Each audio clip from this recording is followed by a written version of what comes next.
Crazy DC news. The Batman has been delayed to 2022, and Black Adam has been delayed to maybe you'll see it someday. Seems like everything's coming up Snyder Cut. Let's break it down.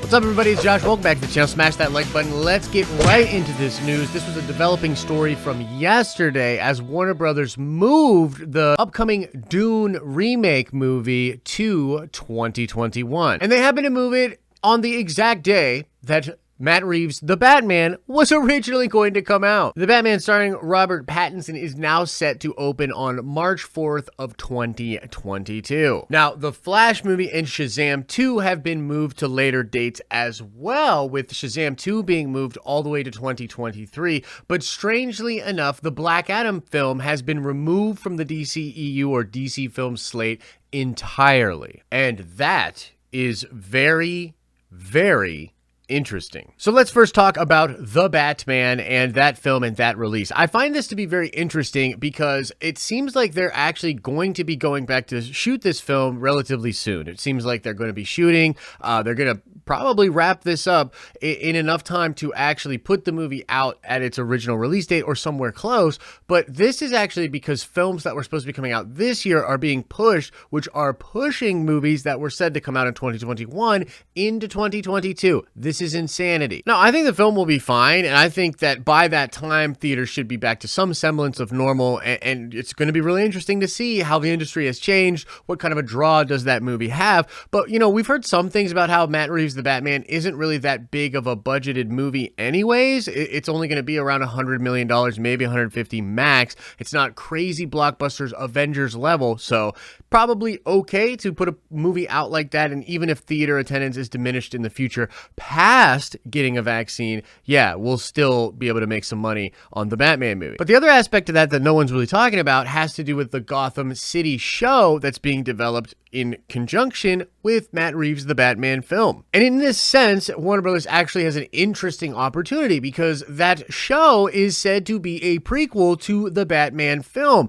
but it was originally going to come out, at least for all intents and purposes and what we could forecast, it was going to come out around the time of the movie or after the movie had come out. But now Warner Bros. Could probably switch that up and have the Gotham show, which will come out on HBO Max, have that hit first and then roll into the connective tissue movie. Now, let's talk about Shazam 2 and let's talk about the Flash movie. This is very interesting to me. Now, the Flash movie is obvious. We've been told that this is multiverse. This is why they got Michael Keaton. This is a huge freaking deal for DC and DC Films and the DCEU moving forward. The Flash movie is going to be incredible. Flashpoint reboot, soft reboot, pulling all of your new Justice League together, setting up Michael Keaton as Batman, having Ben Affleck Batman seems to be incredible. So that's obvious. But why choose Shazam 2 over Black Adam? That is pretty interesting, and I actually think it mostly has to do with the cost of production. The Rock is not a cheap actor to get, and that cast was seeming to be pretty expensive as well. And we could assume that with what he was promising at DC Fandom, The Rock really wanted a large-scale, epic, crazy superhero movie. And the truth is, that might just not be where they want to put their budget, because as I just hinted to, I think the long-term projections on movie theaters around the world is pretty dire, even past whatever craziness is going on right now. And I truly believe that. I truly believe that theaters are going to be diminished for a long time, perhaps even permanently so. We are going to be seeing 60 to 70% of grosses for big blockbuster budget movies, and total grosses on other types of movies down 50 to 60%. That's just what I'm thinking about. That's the kind of scenario I see coming. And if you're a studio, that's at least something on your radar. It is a possibility, and you're probably more aware of it than you've ever been. And if you've only got so much budget, you obviously put it into The Flash over the Black Adam movie. But I think it actually could go even deeper than that, because Shazam seems like a cheap little date. You know, you can even maybe throw Black Adam in there as a little teaser to have him show up in something down the road. And I do think we will eventually get the Black Adam movie. but it just might not be the film for this time as the industry is shifting in the way that it is. And now I want to talk about the Snyder Cut, because as I sort of alluded to, everything is coming up Snyder Cut, guys. I mean, we've seen photographs of them going to shoot. The director of photography recently posted a photo, I'm going to put it up now, of what the reshoots are looking like. They're going to shoot those reshoots. They've got the actors there. They're going to do pickups. They're going to do new scenes, and they're going to be able to edit that in before the release of the Snyder Cut late next year. And there are already rumors popping up about a Snyder Cut 2. And the truth is, this is creating a perfect storm for the Snyder Cut and a Snyder Cut Justice League 2 and a continuation of Zack's stories on HBO Max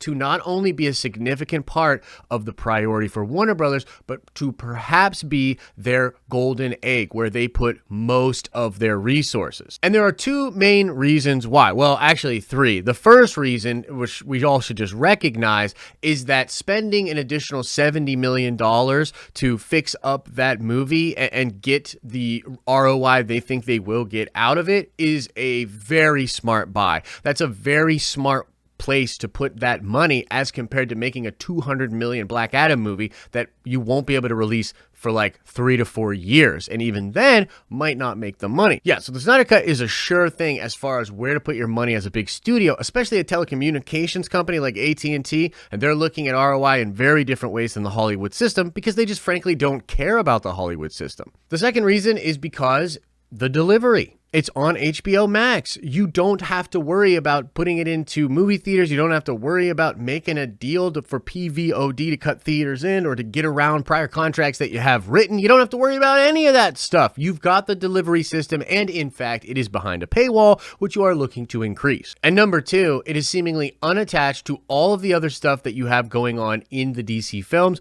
and so there will be nothing that holds that movie back or the continuation of that story. Fans have already accepted that this is a different thing. I think it's pretty obvious. There's a whole nother movie of this movie that was released theatrical. It's in a unique position that people understand this and accept it and are going to digest the material. So I think, honestly, the Snyder Cut could end up becoming the future of the DCEU. And this is at least partially because of the turmoil that is facing Hollywood and the studio systems and movie theaters around the world. And so, yeah, I think Warner Brothers had their eye on The Rock, and now all of a sudden they're thinking more Zack Snyder, they're thinking more Henry Cavill, they're thinking more Batfleck, etc., etc.